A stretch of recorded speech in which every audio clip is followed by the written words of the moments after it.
සම්බුදු සරණයි ඔබ සියලු දෙනාටම. මරණ අනුස්සති භාවනාව හෙවත් මරණානුස්සති භාවනාව මාරයට ණය ගැති වීම හෙවත් මාර ණය මාර බලවේගමකින් ලබා දෙන අල්ප ආස්වාද කාමභෝගී සම්පත් අල්ලා ගැනීමට පෙර මෙම කාමභෝගී සම්පත් මේවන්නේ මායාව අවබෝධ කරගත යුතුය. මෙම මාර බලවේග සතු කාම සම්පත් වලට ඇලුම් කළහොත් ඕ තමා සතු කරගතහොත් නියත වශයෙන්ම අපි මායාට ණය ගැත්තෝ වන අතර මායා එම ණය පියවා ගැනීමට අපිව සංසාර චක්‍රයට බැඳ තබා ගැනීම සිදු කරනවා. සංසාර චක්‍රයට නැගී සිටීමට නම් මාර බලයක මගින් ලබා දෙන කාමභෝගී සම්පත් වලින් දුරස් විය යුතු වෙනවා. සත්‍යෝ මෙලොවට බීවන අවස්ථාවේදීම මාරයා ඒ සත්‍යෝ මාර බන්ධනයට හසු කර මාර පාසයට යොමු කර ගන්නවා. පෙර සසරේ පටන් අකුසල කරගත් සත්‍යෝ ඊට පාසයෙන් මාර වසඟයට හසු වන අතර සසරේ යථාර්ථය දැකීමෙන් ධර්මතාවයන් පුරුදු කරගත් සත්ව කොට්ටාසයන් නිරන්තරයෙන් උත්සාහ කරන්නේ මාර බන්ධනයෙන් අත මිදීමටයි. මේ මාර බන්ධනය යනු ක්ලේශ ධර්මයම බව අප විසින් වටහාගත යුතු වෙනවා.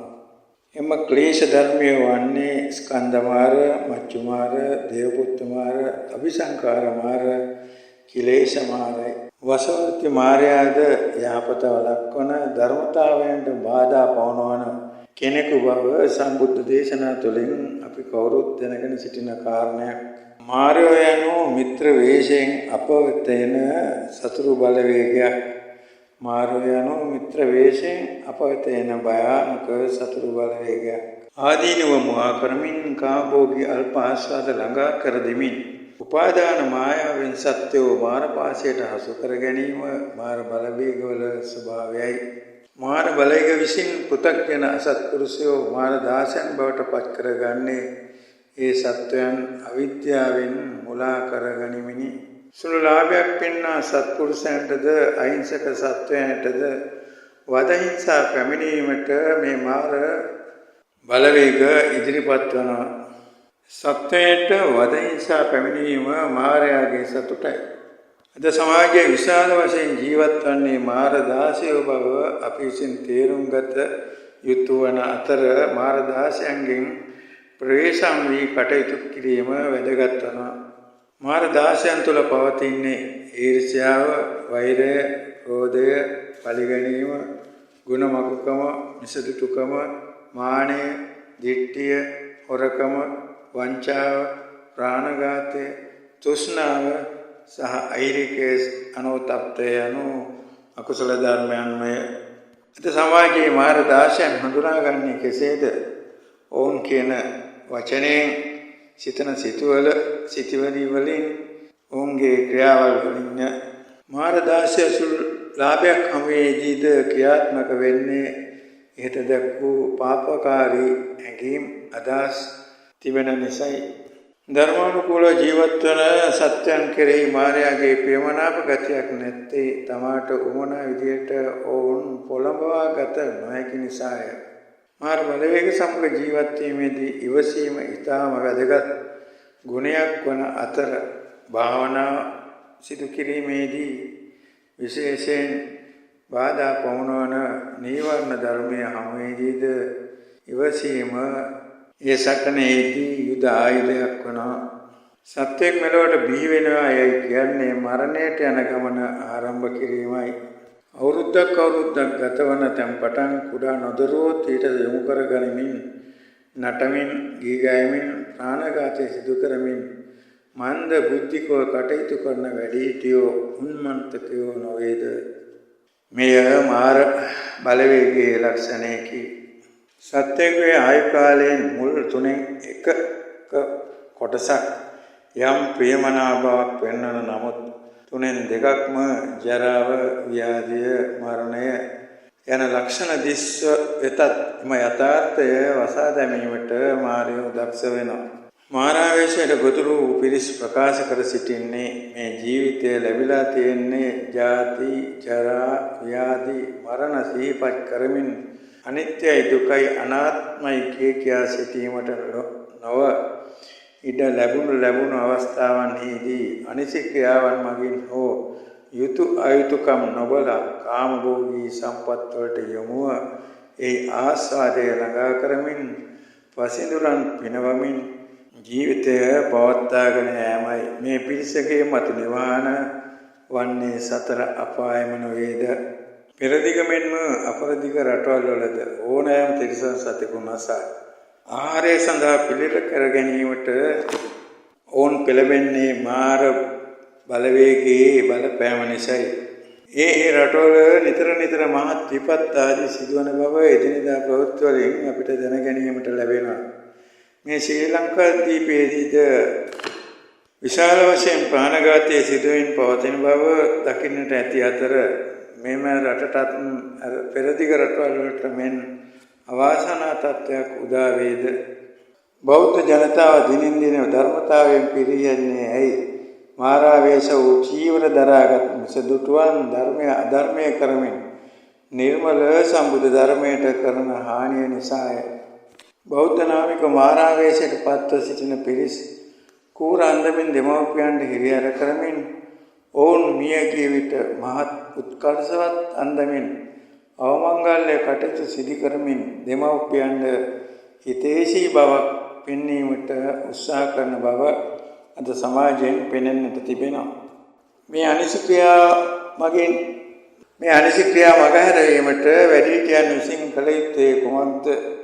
තම අවසාන කටයුතු පිළිබඳව කැමැති පත්‍රයක් ලියා තැබීමයි.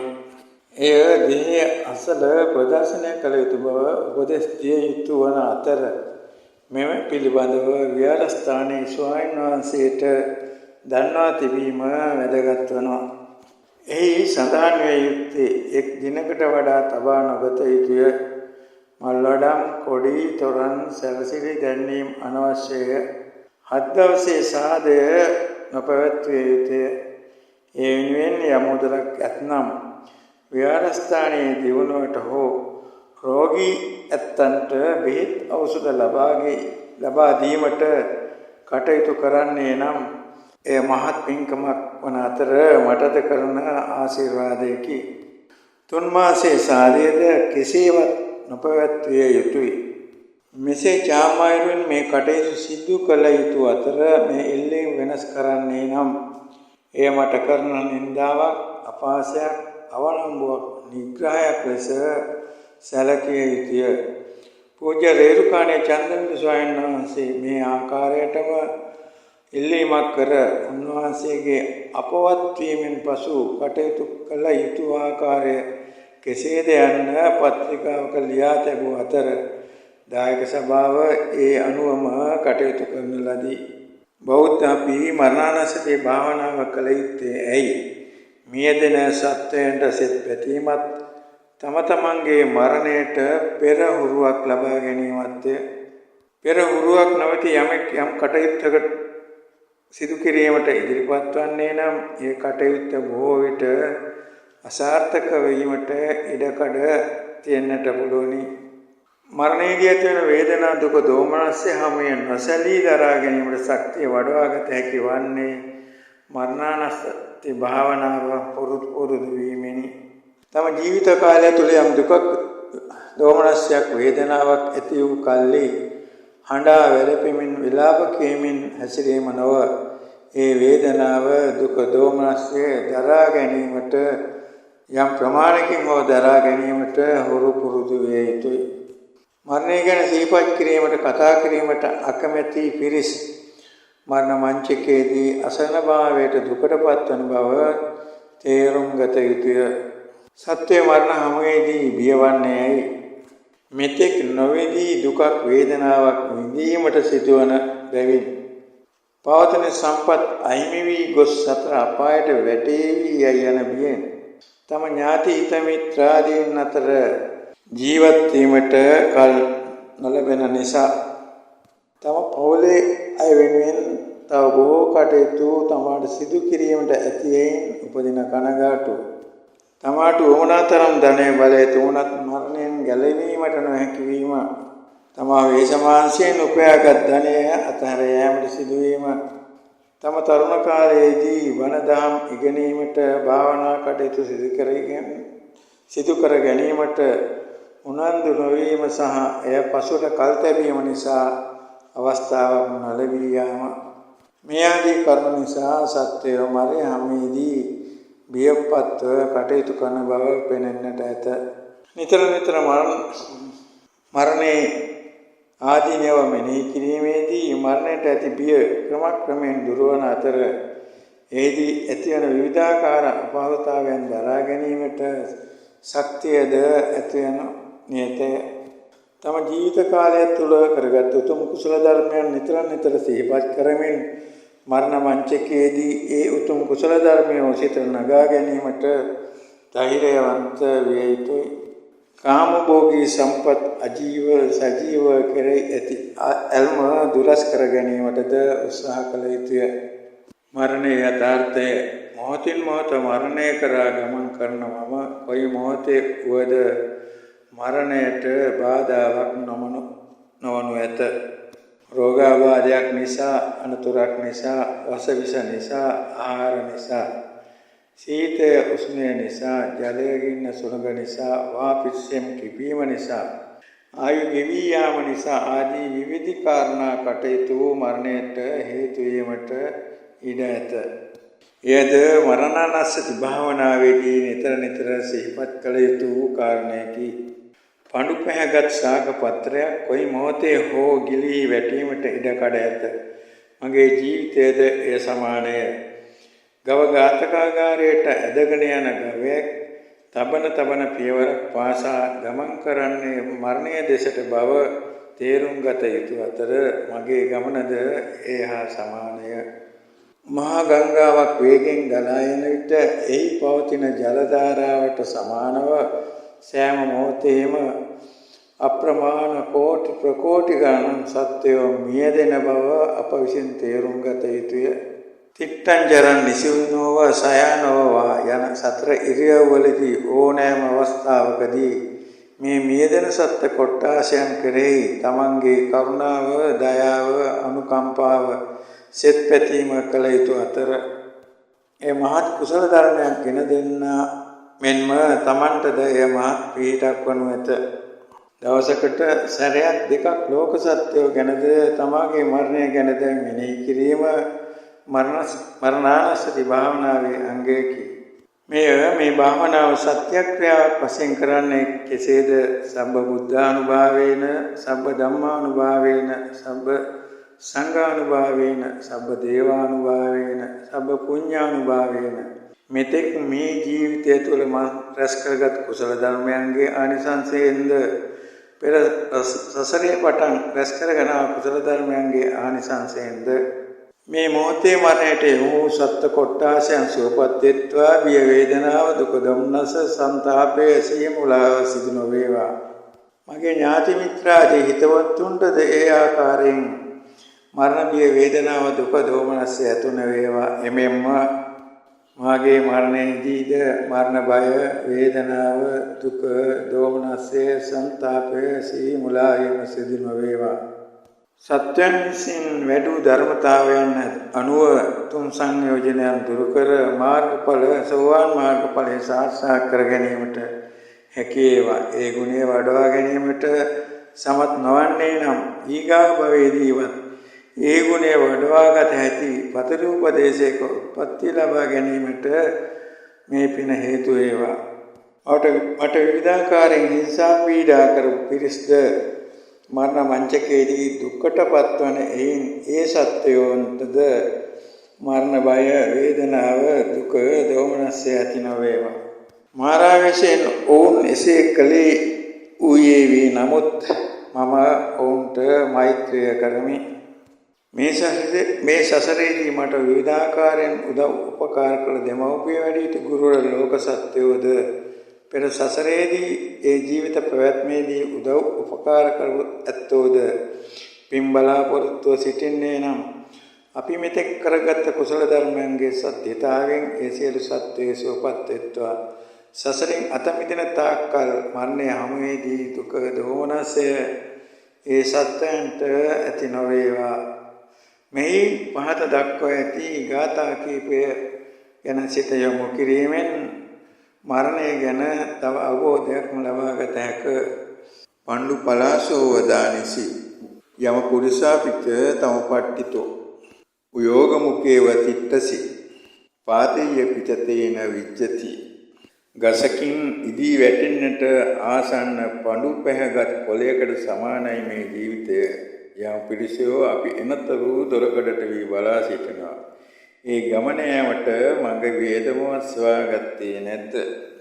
කෝනුහාසෝ ඉමානන්දෝ නිච්ඡම් පජ්ජලති අන්ධකාරේන ඕනද්දා පදීපං නගවෙස්සති. ගිනිගෙන දැවෙන මේ ජීවිතය තුළ කුමන සිනහවත්ද කුමන සතුටක්ද?